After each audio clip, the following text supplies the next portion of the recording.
Breaking নবম pay scale চূড়ান্ত পর্যায়ে বেতন ভাতা পেনশন সব একসাথে জানুন।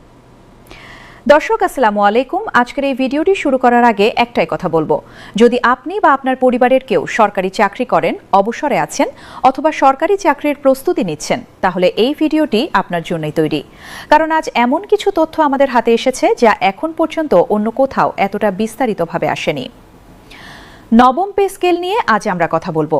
সর্বনিম্ন ও সর্বোচ্চ বেতন কত হচ্ছে, ভাতা কাঠামোয় কি পরিবর্তন আসছে, পেনশনভোগীরা কতটা সুবিধা পাবেন, ইনক্রিমেন্ট ও বোনাসে কি থাকছে এবং সবচেয়ে বড় প্রশ্ন, কার্যকর হচ্ছে কবে থেকে। ভিডিওটি শেষ পর্যন্ত দেখুন, কারণ সবচেয়ে গুরুত্বপূর্ণ তথ্যটি একদম শেষে রেখেছি। এবং এখনই চ্যানেলটি সাবস্ক্রাইব করুন, বেল আইকন চাপ দিন। নবম পে স্কেলের প্রতিটি আপডেট সবার আগে পাবেন। দর্শক একটু ভাবুন তো, 2015 সালে যখন অষ্টম পে স্কেল চালু হয়েছিল, তখন দেশে 1 কেজি চালের দাম ছিল গড়ে 30 থেকে 35 টাকা। আজ সেই চালের দাম কত? 60 থেকে 80 টাকা। তেলের দাম, গ্যাসের দাম, বাড়ি ভাড়া, সন্তানের স্কুলের খরচ সবকিছু প্রায় দ্বিগুণ বা তারও বেশি হয়ে গেছে। কিন্তু একজন সরকারি কর্মচারীর বেতন সেই একই জায়গায় আটকে আছে। এই বাস্তবতাটাই এবার সরকারের নীতি নির্ধারকরা সরাসরি স্বীকার করেছেন এবং সেই স্বীকৃতি থেকেই জন্ম নিয়েছে নবম পে স্কেল।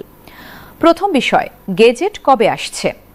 দর্শক, এটাই এই মুহূর্তে সবচেয়ে বড় প্রশ্ন এবং এর উত্তর নিয়ে সোশ্যাল মিডিয়া থেকে শুরু করে চায়ের দোকান সর্বত্র আলোচনা চলছে। অর্থ মন্ত্রণালয়ের একাধিক বিশ্বস্ত সূত্র থেকে যা জানা যাচ্ছে তা হলো, নবম পে স্কেলের চূড়ান্ত খসড়া ইতিমধ্যে প্রধান উপদেষ্টার দপ্তরে পাঠানো হয়েছে।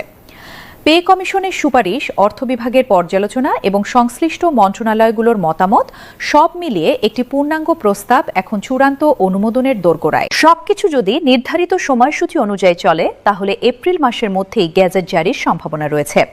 তবে দর্শক, এখানে একটি গুরুত্বপূর্ণ কথা বলে রাখি, রাষ্ট্রীয় সিদ্ধান্তের বিষয় বলে শেষ মুহূর্তে সময় পরিবর্তন হওয়াটা অস্বাভাবিক নয়। তাই সঠিক আপডেটের জন্য চ্যানেলের সাথেই থাকুন। দ্বিতীয় বিষয়, বেতন কাঠামো কেমন হচ্ছে? দর্শক, নবম পে স্কেলে গ্রেড 1 থেকে গ্রেড 20 পর্যন্ত প্রতিটি ধাপেই উল্লেখযোগ্য পরিবর্তন আসছে। বিশেষজ্ঞ মহলে যে আলোচনা চলছে এবং পে কমিশনের প্রাথমিক সুপারিশে যা উঠে এসেছে, তাতে দেখা যাচ্ছে গ্রেড 20 অর্থাৎ সর্বনিম্ন পদের কর্মচারীদের মূল বেতন বর্তমানের তুলনায় প্রায় দ্বিগুণ হওয়ার জোরালো সম্ভাবনা রয়েছে। কারণ এই স্তরের কর্মচারীরাই সবচেয়ে বেশি কষ্টে আছেন এবং এবার তাদের জন্যই সবচেয়ে বড় সুবিধার কথা ভাবা হচ্ছে। উচ্চ গ্রেডেও বেতন বাড়ছে, তবে শতাংশের হিসেবে নিম্ন গ্রেডের তুলনায় কিছুটা কম, কারণ সরকার এবার বৈষম্য কমানোকে অগ্রাধিকার দিচ্ছে। ইনক্রিমেন্টের হার বাড়ানো হচ্ছে, যাতে দীর্ঘদিন চাকরিরত একজন কর্মচারী সময়ের সাথে সাথে বেতনে যথাযথ অগ্রগতি অনুভব করতে পারেন। তৃতীয় বিষয়, ভাতা কাঠামোয় কি আসছে? দর্শক, শুধু মূল বেতন বাড়লেই কিন্তু সত্যিকারের সুবিধা হয় না, আসল পার্থক্য আসে ভাতা কাঠামোতে। এবার সেদিকেও বড় পরিবর্তন আসছে।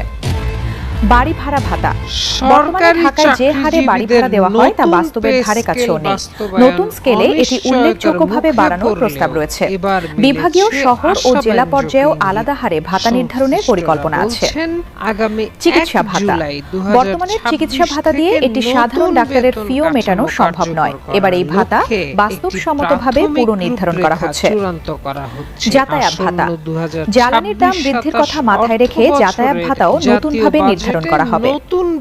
উৎসব বোনাস, বর্তমানে 1 মাসের মূল বেতনের সমান উৎসব বোনাস দেওয়া হয়। নতুন স্কেলে এই বোনাসের হার বাড়ানোর দাবি দীর্ঘদিন ধরে আলোচনায় আছে এবং ইতিবাচক সাড়া মিলছে। চতুর্থ বিষয়, পেনশনভোগীরা কি পাচ্ছেন? দর্শক, এই অংশটি বিশেষভাবে মনোযোগ দিয়ে শুনুন, কারণ এটি লাখো অবসরপ্রাপ্ত কর্মকর্তা ও তাদের পরিবারের জন্য। নবম পে স্কেলে পেনশনভোগীদের সুবিধা 50 থেকে 100% পর্যন্ত বৃদ্ধির প্রস্তাব আলোচনায় রয়েছে। এর মানে হলো, যিনি এখন 10,000 টাকা পেনশন পাচ্ছেন, তিনি নতুন স্কেলে 15 থেকে 20,000 টাকা পর্যন্ত পেতে পারেন। এছাড়া গ্র্যাচুইটি ও আনুতোষিকের পরিমাণও পুনর্নির্ধারণ করা হচ্ছে।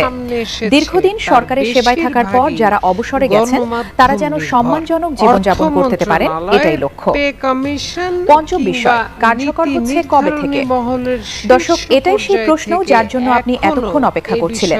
সূত্র বলছে, এপ্রিলের মধ্যে গেজেট প্রকাশ পেলে মে মাসের বেতন থেকেই নতুন পে স্কেল কার্যকর হওয়ার সম্ভাবনা তৈরি হয়েছে। এবং সবচেয়ে গুরুত্বপূর্ণ যে বিষয়টি এখন আলোচনায় আছে তা হলো বকেয়া প্রদান। যদি গেজেট জারির আগের মাস থেকে কার্যকর ধরা হয়, তাহলে কর্মচারীরা পার্থক্যের অর্থ একসাথে পাবেন, যা হবে একটি বিশাল আর্থিক স্বস্তি। দ্বিতীয় ধাপে সারসংক্ষেপ। দর্শক, আজকের পুরো আলোচনা থেকে যা বুঝলাম, ১. নবম পে স্কেল এখন শুধু আলোচনার বিষয় নয়, এটি বাস্তবায়নের চূড়ান্ত পর্যায়ে। ২. নিম্ন গ্রেডের কর্মচারী ও পেনশনভোগীরা এবার সবচেয়ে বেশি উপকৃত হবেন। ৩. এপ্রিল মে মাসে হতে পারে সেই ঐতিহাসিক মুহূর্ত, যার জন্য ২৮ লাখ কর্মচারী বছরের পর বছর অপেক্ষা করেছেন। দর্শক, দেশের কোটি মানুষের স্বপ্ন ও প্রতীক্ষার এই মুহূর্তটি ইতিহাসে স্মরণীয় হয়ে থাকবে। আপনার পাশের মানুষটি, যিনি প্রতিদিন সকালে অফিসে যান, যিনি বছরের পর বছর সরকারের সেবা করে অবসরে গেছেন, তিনি যেন এই সুখবর থেকে বঞ্চিত না হন। এখনই ভিডিওটি শেয়ার করুন তাদের সাথে, চ্যানেলটি সাবস্ক্রাইব করুন এবং বেল আইকন চাপ দিয়ে রাখুন। গেজেট জারির মুহূর্তে সবার আগে আপনি খবর পাবেন। আজ এ পর্যন্তই। আল্লাহ হাফেজ।